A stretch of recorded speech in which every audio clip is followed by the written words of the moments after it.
ese flujo disminuya, se va a apagar.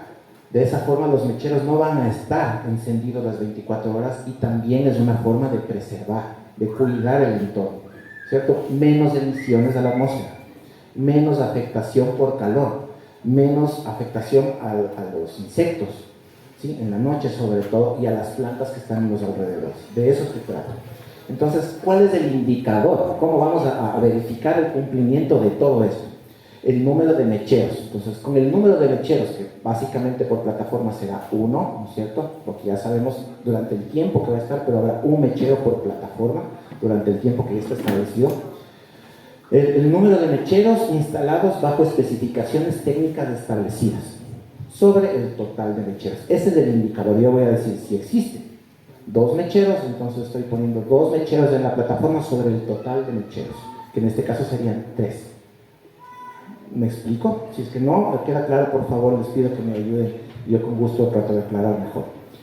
Entonces, el medio de verificación van a ser los informes. No solamente vamos a visualizar los mecheros.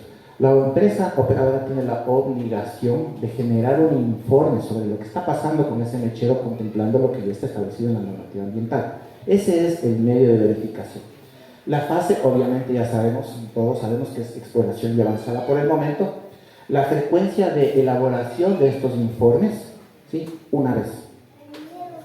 El plazo al inicio de la fase de perforación. ¿Y por qué una vez? Porque no es, como establece la norma, no es rutinaria la quema de gas. Rutinario significa todos los días, a todo momento y ese tipo de cosas. Esto es excepcional, ¿sí? Durante las fases de pruebas de producción que ya hemos conversado, y adicionalmente durante el tiempo establecido, que ya sabemos que también lo hemos comentado. Y finalmente, ¿quién va a ser responsable? La empresa operadora. Y aquí quiero hacer una pequeña acotación nada más. Si ustedes tienen la posibilidad de revisar los documentos cuando vengan acá al centro de información, que va a estar abierto hasta el 30 de marzo, o pueden descargarse el documento, van a verificar que el operador dice Petróleos Sudamericanos Petrolamérica S.A. Eso es muy importante porque ahora, por temas totalmente administrativos, la empresa se denomina PCE.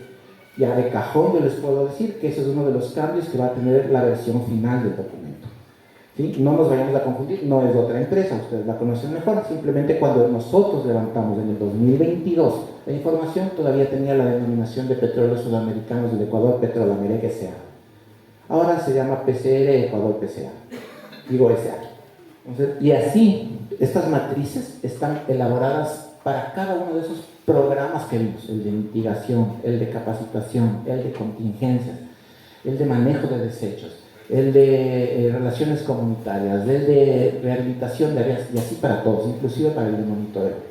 En cada uno de esos planes ustedes van a ver una estructura similar, con la identificación del aspecto, cuál es el impacto que ese aspecto está ocasionando sobre el ambiente, que puede ser el físico, el biótico o el social, y los medios de verificación. ¿Qué se va a hacer? Esa es justamente la forma en la que se tiene que hacer de manera obligatoria el control de todos los impactos que ya les habíamos mencionado, que son altos, ¿no es cierto? Nosotros por eso mismo estamos presentando aquí toda la información, porque es la misma que está en el estudio, que recordemos solamente para finalizar, cuenta con un pronunciamiento, una validación por parte de la autoridad ambiental competente. No sé si es que... Proceder a explicar lo que es la regularización para los gestores ambientales.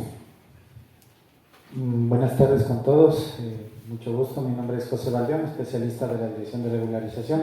La consulta iba enfocada, entiendo, a la disposición final de los residuos de desechos peligrosos que el proyecto va a generar, ¿verdad? La disposición final se la realiza, bueno, como todo proyecto de actividad a nivel país, y es obligación de las personas que realizamos una actividad, sea esta económica o productiva, regularizar ambientalmente mi proyecto. Y en ese sentido, todas las personas de las empresas que se dedican justamente a esta disposición final de los desechos peligrosos deben obtener su licencia ambiental. ¿En qué difiere de este proceso? Es algo similar al proceso que estamos hoy manejando, justamente las etapas que ya les hablaban del tema de la presentación del estudio, ¿verdad? El registro en el SUIA, la presentación del estudio. Pero para yo ser un gestor autorizado o contar con mi licencia ambiental, lo que debo hacer es un paso previo, es la aprobación de requisitos técnicos. Esta aprobación de requisitos técnicos, ¿en qué consiste? En justamente determinar y especificar qué tipo de desechos voy a gestionar, cómo los voy a realizar. Por ponerles un ejemplo, si voy a hacer incineración, ¿en qué consiste este proceso de realizar la aprobación de requisitos técnicos? Es determinar justamente estas características del equipo que va a incinerar mi desecho peligroso, ¿ok? Llegar a determinar justamente eficiencia del equipo, niveles de, por ejemplo, a cuánta temperatura llega, y ese tipo de cosas están específicamente determinadas en esta aprobación de requisitos técnicos. Una vez que paso esa etapa, voy a la presentación del estudio de impacto ambiental y voy a continuar con el mismo procedimiento que lo estamos haciendo acá.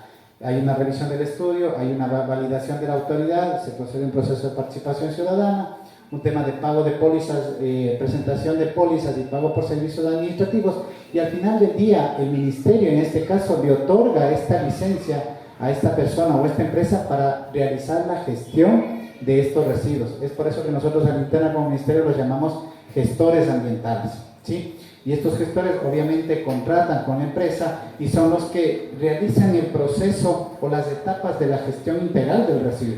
¿En qué consiste esas etapas? Consiste en el transporte, ¿sí? En el transporte, la disposición final o eliminación de este residuo como tal. Eso en función a el servicio que presta este gestor ambiental. Pero siempre tengan en cuenta que la empresa que va a realizar este tipo de disposición final o eliminación de estos residuos o desechos peligrosos tiene que contar con su respectivo permiso ambiental, en este caso una licencia ambiental, ¿sí? Entonces eso justamente garantiza a que ustedes tengan esa seguridad de que esta empresa, no cualquier empresa puede prestar esos servicios, ojo, tienen que tener la autorización, que ya les comento un poquito cómo son los pasos, que es el proceso de licenciamiento como tal, pero con estas características particulares que les menciono, que es por ejemplo un paso previo, que es la aprobación de requisitos técnicos.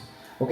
Entonces eso también para que les quede súper claro a ustedes que no cualquier empresa puede venir y sacar los desechos peligrosos de donde están ubicadas estas plataformas, sí, y las puede llevar y disponer en un lugar. Para eso también existen criterios dentro del estudio de impacto ambiental, obviamente, en dónde voy a disponer, cuáles son las rutas que yo voy a utilizar para hacer el traslado o el transporte de estos desechos, y al final del día igual, si voy a hacer una disposición final o una iluminación, qué características cumple esta disposición final, ¿verdad? Temas de impermeabilización, temas de cuidado de suelos, igual temas de acuíferos. Todo este tema va ligado justamente en el estudio de impacto ambiental que tiene que tener este gestor para realizar estas actividades, ¿ok? Entonces, no sé si con esa explicación un poco rápida y breve quedó claro el tema de cómo se gestiona o cómo se lo hace a través de la empresa el servicio de gestión de residuos peligrosos, ¿sí? No sé si con eso quedamos claros en el tema, con eso continuamos entonces. Muchas gracias. Sí, solo nos falta la última pregunta que ya completamos, que es sobre acerca de la licencia la 058. Obviamente, como habíamos mencionado, este es el espacio para el proceso de socialización de estas nuevas actividades que busca regularizar PCR, pero sabemos que hay un tema de un poco de conexión entre la una y la otra por estar dentro del mismo bloque, pero vamos a dar una explicación igual breve para que no se entienda mal la situación, se tenga claro cuál es la una licencia, cuál es este otro proceso de regularización que aún no tiene el permiso ambiental. Y de ahí sí pasamos con la siguiente intervención. Muchas gracias. Estimada, entiendo que su molestia se refiere a la socialización que no se hizo por las actividades que hoy por hoy está ejecutando PCR, y se refiere a la licencia 058. Voy a permitirme en este punto hacer ciertas aclaraciones, ponerles unos antecedentes para llegar a este momento.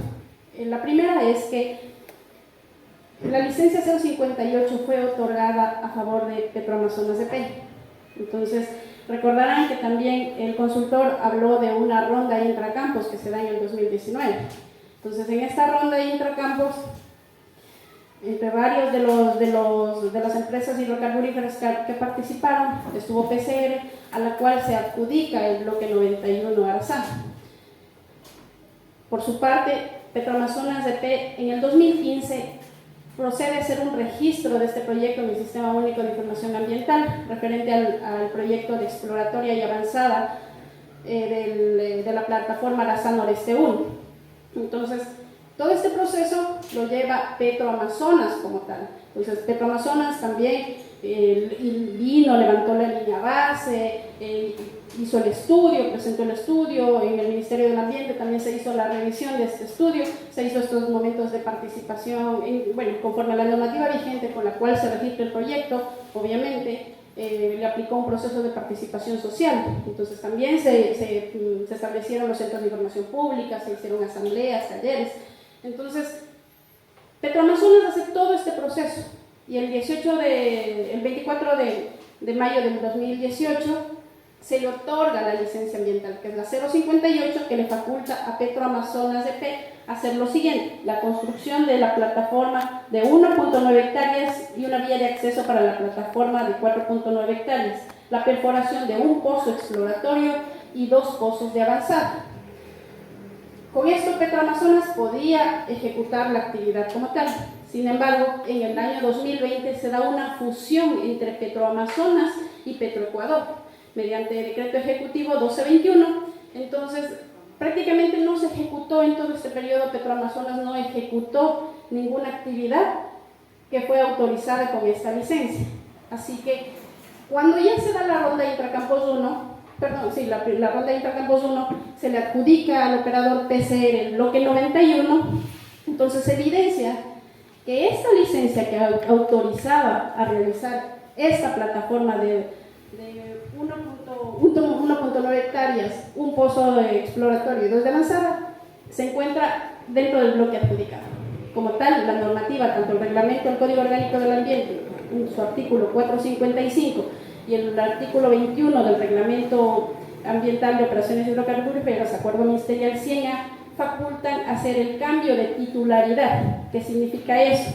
Que ya deja de ser esta licencia de Petroamazonas y pasa a ser de PCR, pero para esto debe cumplir ciertos requisitos. El primer requisito es que el operador tiene que presentar una solicitud y en adjunto debe evidenciar obviamente el por qué se merece realizar este cambio de titularidad, porque tiene que adjudicarse esta licencia también a PCR.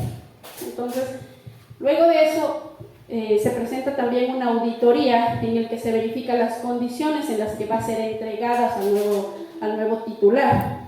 Actualmente PCR ha hecho estas gestiones, también está en revisión del Ministerio del Ambiente. Son varias direcciones las que debemos revisar justamente y validar esta información. Sin embargo, la normativa también permite que mientras la autoridad realice este cambio administrativo, el operador puede ejecutar las actividades que ya fueron autorizadas con esta licencia. Entonces, entiendo que su molestia es por el tema de que no se socializaron estas actividades que está ejecutando el operador, pero estas actividades como tal sí fueron autorizadas, sí están regularizadas, pero ya el tema de si ya es como los acuerdos que habían generado con ustedes en su tiempo respecto a cómo se iban a manejar acá, metiendo la parte de relaciones comunitarias para darles a conocer todas las actividades que ellos van ejecutando en su territorio.